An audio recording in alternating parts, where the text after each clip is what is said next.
전주성경 침례교회 수요 기도 모임을 시작하겠습니다. 찬송가 77장입니다.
누가복음 3장 19절입니다. 19절 20절은 오늘 본문의 말씀입니다. 누가복음 3장 19절 20절입니다. 시작. 그러나 영주 헤롯은 그의 아우 빌립의 아내 헤로디아와 헤롯이 행한 모든 악한 행실로 인하여 그에게 비난을 받고 그 악한 일에 이 한 가지를 더 보탰으니 그것은 요한을 감옥에 가둔 것이라. 감옥에 가둔 것이라. 자, 오늘 말씀의 설교의 말씀의 제목은 혹시 당신이 서 있는 곳이 감옥이란 제목입니다. 혹시 당신이 서 있는 곳이 감옥 아닌가라는 제목으로 설교를 주님의 말씀을 받들도록 하겠습니다. 본문의 내용은 침례인 요한의 그 하나님을 향한 강직한 성품을 우리가 엿볼 수 있습니다. 헤롯이 자신의 아우의 아내인 헤로디아를 부당하게 취한 것을 두고 침례인 요한은 그건 악한 일이라고 직언을 했어요. 그러자 헤롯 왕은 분노를 이렇게 표출했죠. 이러한 바른 지적에 헤롯 왕은 마음을 돌이키기는커녕 오히려 침례인 요한을 감옥에 가두는 악행을 저질렀습니다. 나중에는 목까지 베어버리죠. 그렇다면 한번 여러분 생각해 보십시오. 이 상황에서 누가 감옥을 가야 합니까? 이 상황에서 침례인 요한이 아니라 누가 가야 돼요? 자기 아우 빌립의 아내인 헤로디아를 범한 간음을 저지른 헤롯과 헤로디아가 감옥을 가야 돼요. 지금 침례인 요한은 억울하게 누명을 쓰고 지금 감옥에 간 것이에요. 나는 얼마 전 감옥에 있는 한 형제로부터 편지를 받았습니다. 그의 편지를 받아 읽을 때마다 과연 누가 감옥에 갇힌 것인가 반문이 들 때가 있었습니다. 혹시 여러분들은 구원받은 여러분이 지금 서 있는 곳이 어디라고 생각하십니까? 여러분이 앉아 있는 자리가 어디라고 생각하십니까? 형님, 감옥은 아니십니까? 세상에 살면서 착하게 살기가 쉽지 않습니다. 그런데 죄를 지으면 죄값을 치르기 위해 판사를 통해 재판을 거친 후 그 죄과에 따라 감옥으로 보내지게 되죠. 육신의 자유를 박탈하여 그러면 감옥살이를 하면서 죄값을 치르게 되는 것입니다. 그러나 사실과 다르게 억울하게 감옥살이를 하면서 지낸 사람들도 있어요. 감옥에 다 그렇게 죄인들만 있는 거냐, 억울하게 옥살이한 사람이 우리가 알게 모르게 많이 있다는 것입니다. 그것도 1, 2년이 아니라 긴 시간을 지낸다면 얼마나 억울하겠습니까? 여러분, 억울하게 옥살이 한다고 생각해 보십시오. 대표적으로 20년간이나 억울하게 옥살이 하면서 고통받은 사람이 있었죠. 그때 1988년도에 화성 연쇄살인 사건의 용의자로 지목되었던 윤석열 씨였습니다. 윤석열 씨는요, 허위 자백을 바탕으로 유죄 판결을 받고 20년간이나 감옥에 갇히는 억울한 일을 당했습니다. 이 억울한 옥살이는 진범, 진짜 법인이 잡혔죠. 살인범 이춘재가 잡혔죠. 그래서 윤석열 씨가 무죄라는 게 밝혀졌어요. 20년 동안이나 억울하게 넘어을 쓰고 감옥에 갇혔는 거 알겠습니까? 20년이나 억울하게 감옥살이를 한 윤석열 씨는 얼마나 큰 상처로 남아 있겠습니까? 그런데 20년 동안 억울하게 옥살이를 하면서 과연 윤석열 씨는 무엇을 하고 감옥에서 지냈을까요? 그 억울함을 20년 동안이나 갇혀 있으면서 어떻게 옥살이를 했을까요? 과연. 감옥은요, 억울하게 들어가는 사람도 있어요. 그러면 죄인이 안 들어가고 있으면 죄인은 세상에 있고 억울하게 억살이한 사람은 감옥에 가 있고, 누가 죄인인 것입니까? 성경에서도 감옥이 등장합니다. 창세기에 등장할 정도로 이 감옥의 역사는 아주 길어요. 성경에 처음 언급된 감옥에 갇힌 죄수도 억울한 누명을 쓰고 죄인 아닌 죄인에 대해서 감옥살이를 하게 됩니다. 창세기 39장 20절로 보면요, 포티발의 아내가 거짓말로 자신을 성추행해 하려고 했다면서 요셉에게 누명을 씌워버리죠. 그러자 객분한 경호대장 포티발이 요셉을 감옥에 넣고 말았습니다. 성경은 누가 죄인인지 정확히 밝혀주고 있는데 포티발은 자기 아내 말을 듣고 요셉을 감옥에 집어넣어 버렸습니다. 얼마나 억울하겠습니까, 요셉은? 포티발의 아내를 성추행하려고 강간하려고 했습니까? 그렇지 않지 않습니까? 성경에서는 본의 아니게 억울한 누명을 쓰거나 살인죄를 저지른 자를 제사장이 올바로 결정할 때까지 보호하려고 별도의 감옥을 지정하기도 했어요. 억울한 사람을 없도록 하기 위해서. 그것이 뭐였죠? 바로 도피성이었어요. 도피성. 민수기 35장 11절 12절 한번 보십시오. 민수기 35장입니다. 그때 당시 살인하면 뭡니까? 바로 죽였어요. 그렇지만 억울하게 죽으면 안 되잖아요. 그래서 하나님께서는 이렇게 도피성읍을 만들게 했던 것이야. 35장 11, 12절 보십시오. 너희는 너희를 위하여 성읍들을 도피성읍들로 정하여 부지 중에 알지 못하는 중에 그 말이에요. 사람을 죽인 살인자가 그것으로 도피하게 하라 그랬어요. 그 성읍들이 너희에게 복수하는 자로부터 도피성읍이 될지니 이는 살인자가 회중 앞에 서서 판결을 받기까지 죽지 않게 하려는 것이라 그랬어요. 그때 당시도 억울하게 감옥에 가는 사람이 있고 억울하게 누명을 쓰고 죽임을 당하는 사람이 있어요. 하나님께서는 억울하게 죽임당하는 것을 원치 않으셨기 때문에 도피 성읍을 이렇게 그때 당시부터 만들어서 억울한 사람이 소명이 완전히 끝날 때까지 도피 성읍에 살게 했던 것입니다.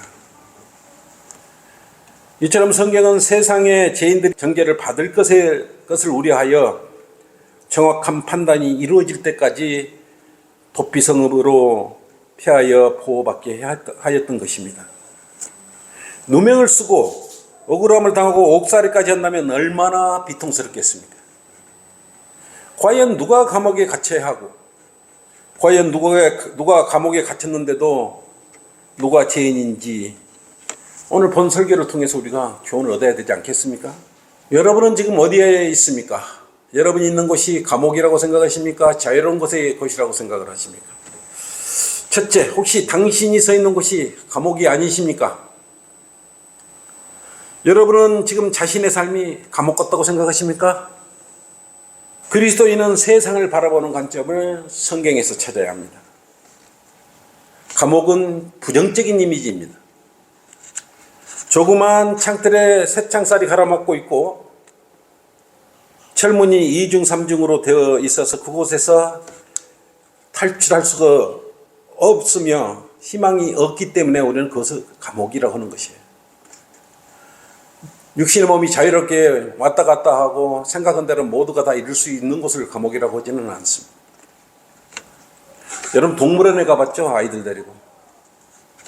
동물원에 가면 가장 인기 있는 동물이 무엇입니까?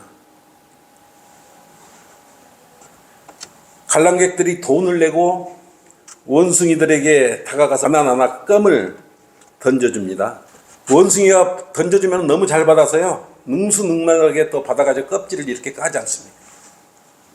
그러면 그 원숭이가 받아가지고 껍질 까서 먹는 모습을 보고 사람들은 박수를 치고 즐거워해요. 아이들이 또 좋아하죠. 그럼 원숭이 입장에서 사람을 보면 어떻게 생각할까요? 원숭이가 창살로 보니까 사람들이 자기에게 바나나를 주고 이렇게 껌을 주는 그런 사람들이 창살 아래 갇힌 걸로 보이는 것이에요. 오히려 세상 사람들이요, 원숭이 눈에는 노예처럼 보이는 것이에요. 왜냐하면 돈을 집으려고, 자신을 보려고 돈을 집으려고 들어와서 자신에게 먹을 것을 사서 던져주는 걸 보고 또 그들이 기뻐하고 즐거워하는 걸 보고 원숭이 자기가 하는 행동 하나하나를 보고 즐거워 기뻐하는 것이에요. 원숭이가 착각하지 할 만하지 않겠어요? 원숭이 입장에서 사람들을 창살 너머로 보는 것은 그것은 사람들이 자기 노예로 보이는 거예요. 전부 자기를 위해서 껌도 사갖고 오죠. 먹을 거 사갖고 오죠. 어떤 관점에서 보느냐에 따라서 원숭이 입장의 관점에 보면 우리 세상 사람은 죄다 다 감옥에 살고 있는 것입니다. 세상 사람들은 자신이 철창 밖에 있다고 생각하지만 사실은 철장 안에 갇힌 불쌍한 존재예요.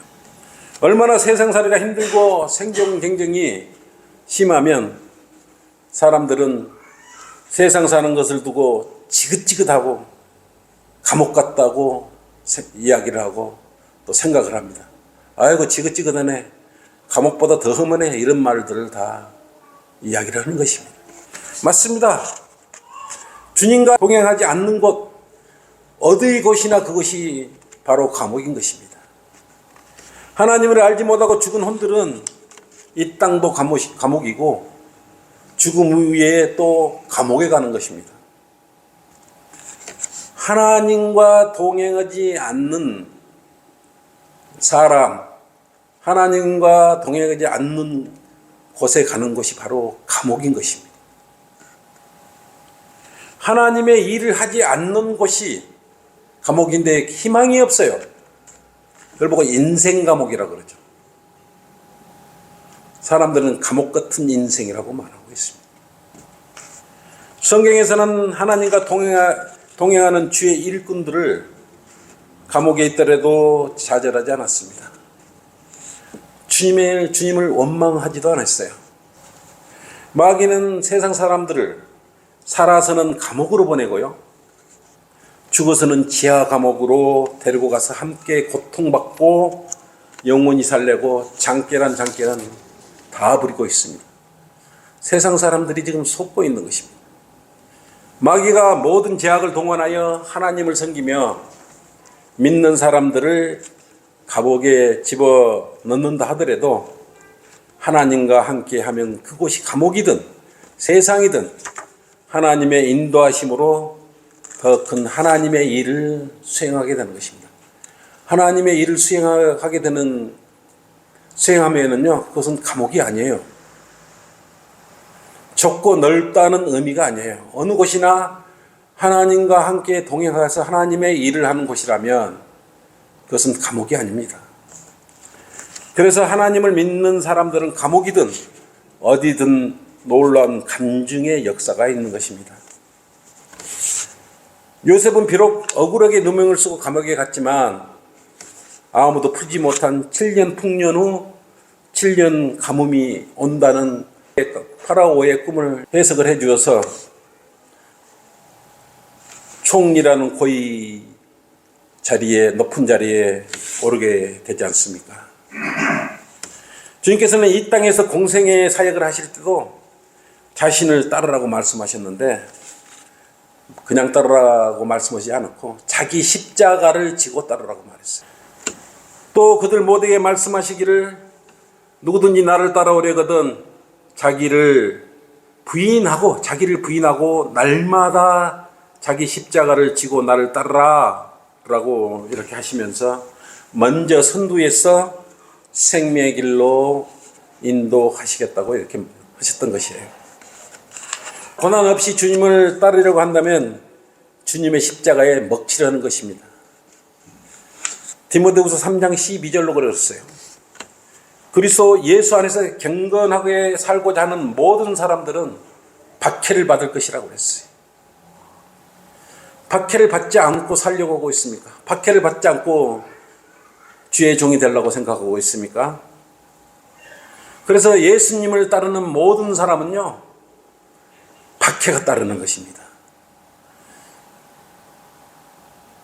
박해가 따르지 않는 것은 문제가 있지 않겠습니까? 올바로 예수님을 따른다면 박해가 분명히 가해지고 따르는 것입니다.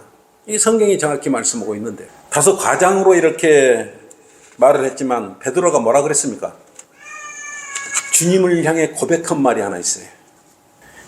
이것을 나약한 그리스도인들에게 오늘 들려주고 싶은 말입니다. 누가복음 22장 33절 보세요. 누가복음 22장 33절 보십시오. 베드로는요, 이처럼 그래도 열정이 있었어요. 열정. 그가 주께 말씀드리기를 주여 주와 함께라면 어디로 간다 그랬어요? 감옥이나 죽음에까지라도 가기로 준비되어 있나이다 라고 이렇게 말했던 것입니다. 지금 현재를 사는 그리스도의 이러한 마음이 필요한 겁니다. 물론 베드로가 좀 과하게 이야기했지만 그리스도인은 이러한 베드로의 마음을 가져야 하는 것입니다. 물론 아쉽게 나중에는 주님을 3번이나 부인하게 됐지만 지금 우리 라오디가의 교회 시대를 사는 우리 그리스도에게 절실하게 요구되는 그러한 그 말씀인 것입니다. 그가 주께 말씀드리기를 주여 주와 함께라면 감옥이나 죽음에까지라도 가기로 준비되어 있나이다 라고 여러분도 그런 마음을 가져야 됩니다. 베드로의 판단이 맞은 거예요. 결국은 주님과 설령 같이 감옥에 간다고 말했지만 주님과 함께 감옥에 가더라도 그것이 감옥에서 주님과 함께 하면 자유함이 있는 곳이 되기 때문에 베드로는 그 고백이 맞았던 것입니다. 사실 하나님과 함께 하는 곳, 주님과 함께 동행하는 곳은 어디든지 장소가 어디든지 상관없이 감옥이 아니에요. 자유로운 곳입니다. 이처럼 주님을 따르지 않고 주님과 함께 하지 않는 곳에 서 있다면 그곳이 감옥이라는 사실을 우리 마음에 새겨야 하는 것입니다. 둘째, 혹시 당신이 서 있는 곳이 감옥이 아닙니까? 그리스도인이 서 있는 자리에서 복음을 전파하지 않는다면 바로 그것이 감옥입니다. 베드로도 주님의 일을 증거하면서 감옥에 갇혔어요. 그냥 갇혔던 거 아닙니다. 바울도 신라와 함께 복음을 전파하면서 감옥에 갇혔어요. 감옥에 갇혔으면 그들은 좌절하지 않고요, 찬양을 하면서 주님을 높여드렸습니다. 그럴 때마다 놀라운 간증이 나타났어요. 사도행전 5장 18절로 보면요, 주님을 증거하며 병자와 마귀 들린 자들을 치유해 주자 유대인 무리들이 뭐라 그랬습니까? 시기심으로 인하여 사도들을 모두 감옥에 집어넣어 버렸죠. 그래서 사도행전 5장 19절로 보면요, 주의 천사가 밤에 나타나서 감옥문을 열고 그들을 내어줬지 않습니까? 주님을 따르면서 감옥에 들어가는 일들은요, 성경에도 보면 여러 경우가 등장함을 우리가 알 수 있습니다. 베드로도 마찬가지였어요. 지금 사도행전 12장 4절로도 보면 헤로당이 야고보를 죽이고 나서 유대인들이 기뻐한 것을 보자 또 베드로도 잡고자 했지 않습니까? 그래서 베드로도 감옥에 넣어버렸어요. 그런데 사도행전 12장 7절로 주의 천사가 나타나 감옥을 나서서 주의 일을 계속했던 것을 우리가 알 수 있습니다. 신실한 바울 역시 사도행전 16장 이렇게 23절로 매를 맞고 감옥에 갇혔는데 그 이유가 뭐였습니까? 점치는 영에 사로잡힌 어떤 점치는 소녀의 악한 영을 내보냈더니 정값을 받을 일이 없어지자 생계가 어려워지자 박해를 했던 것입니다. 그러나 이것으로 해서 바울과 실라가 감옥에 갇혔었는데요, 기도와 찬양을 그치지 않고 했던 것입니다. 그러자 감옥문이 열렸지 않습니까? 그리고 오히려 간수를 향해 주 예수 그리스도를 믿어라, 그리하면 너와 내 집안이 구원을 받으리라고 말을 했던 것입니다. 바로 이러한 자세가 그리스도인의 어디 있든지 향하는 그리스도인의 자세입니다. 어디 있든지 주님을 찬양하고 기도하고 이런 곳이 감옥이 아닌 것이에요. 세상에 있으면서 기도 안 하고 주님을 찬양하지 않고 복음 하나님의 일을 하지 않는다면 그리스도인이라고 하지만 사실은 감옥에 갇혀 있는 것입니다. 사람이 잠자려고 누운 자리는요, 자신의 육신의 몸의 넓이입니다. 눈을 감았을 때 주님을 그리워하는 마음, 그리고 기도가 나온다면 그곳이 바로 자유가 있는 아름다운 장소인 것이에요. 셋째, 혹시 당신이 서 있는 곳이 감옥이 아닙니까? 우연찮게도 감옥으로부터 온 편지를 받고 난 후 그 형제가 2011년도에 쓴 편지 내용이 학회지에 실린 것을 제가 보았습니다. 이번에 감옥으로부터 온 편지와 학회지에 실린 간직을 보면서 그가 오히려 자유의 몸이라고 생각이 되었습니다. 비록 오랜 기간 감옥에 있었지만 그는 하나님과 동행하고 있었고 하나님의 일을 그곳에서 하고 있었습니다. 감옥에서 하고 있었습니다. 복음 사역기로 하나님께서 주셨다고 감사해요. 오히려 감사해 하고 있었습니다.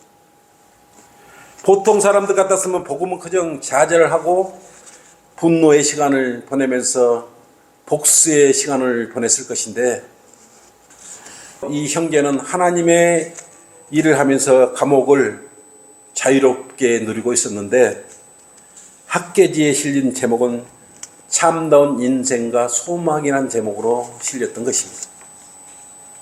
시간 관계상 몇 구절만 이렇게 소개하면요, 형제는 감옥에 있으면서도 개혁개정을 고발한다는 내용의 신문을 보고 이성호 목사님과 편지로서 교제가 되었고 구원을 받았다고 합니다. 그리고 감옥에서 가족들과 친척들에게 편지를 쓰고 지역교회 목사님을 통하여 적극적으로 가족들의 혼을 구원할 수 있다고, 이렇게 구원할 수 있었다고 이렇게 말하고 있습니다. 그는 감옥에 있으면서 참된 사랑의 또 의미를 깨달았다고 하고요. 바로 그 참된 의미는 구령이라고 말하고 있습니다. 아버지, 누나, 형님, 친척들을 지옥으로부터 구령하는 일보다 더 큰 사랑이 없다는 사실을 깨달았다고 합니다. 사람들은 사형수나 무기수는 감옥에서 끝난다고 단정을 하고 희망도 소망도 없다고 생각을 합니다. 그리고 감옥에 있으면서 구원받은 자신이 새로운 인생이 시였다고 오히려 이 형제는 간증을 하는 것이에요. 왜 그럴까요? 이 형제는 감옥에서 복음을 전했어요. 새로 들어오는 죄수나 기존 죄수들에게 쉼없이 복음을 전하면서 그곳을 사역지로 삼으로는 이성호 목사님의 뜻을 따르며 하나님의 일을 하고 있었던 것입니다. 복음은 하나님의 말씀을 전하는 것이기에 성령님께서 하신다는 사실입니다. 과연 이 형제가 감옥에 있는 것입니까? 여러분이 감옥에 있는 것 아닙니까? 아니면 자유롭다 여기면서 복음을 전파하지 않는 그리스도인이 감옥에 있는 것 아닙니까? 결론입니다. 여러분은 지금 어떤 자리에 서 있습니까? 세상을 감옥 같다고 여기면서 그 감옥 같은 세상에 안주하며 살고 있습니까? 감옥에서 온 편지의 주인공은 그것을 사역지로 여기며 담장 안에서 열심을 내어 감옥보다 더 무서운 지옥 감옥으로 향하는 그들을 지금도 구령하고 있습니다. 그분은 다시 나올 때까지 계속 복음을 감옥에서 전할 것이에요. 감옥 안에 여러분은 들어가서 그렇게 복음을 전할 용기나 있습니까? 마음을 살피시는 분, 하나님과 함께 동행하는 바로 그 자리가 자유로운 세상인 것을 여러분 알아야 합니다. 그리스도인이라고 하면서 세상 한가운데 세상과 즐겁게 희낙낙거리고 지내고 있다면 원숭이가 말하기를 당신을 나를 섬기러 온 감옥생에 지내는 사람이다 라고 그런 말을 들을 것이에요. 믿음의 선진들은 감옥에 있을 때 오히려 자신의 신실함을 입증했습니다. 오늘 여러분들도 주님을 증거하며 자신이 서 있는 곳이 감옥이 아니다 라는 것을 입증하는 그런 계기의 말씀이 되기를 바랍니다. 자, 이것으로 수요 설교를 마치고요. 오늘 기도 제목을 얼른 꺼내십시오.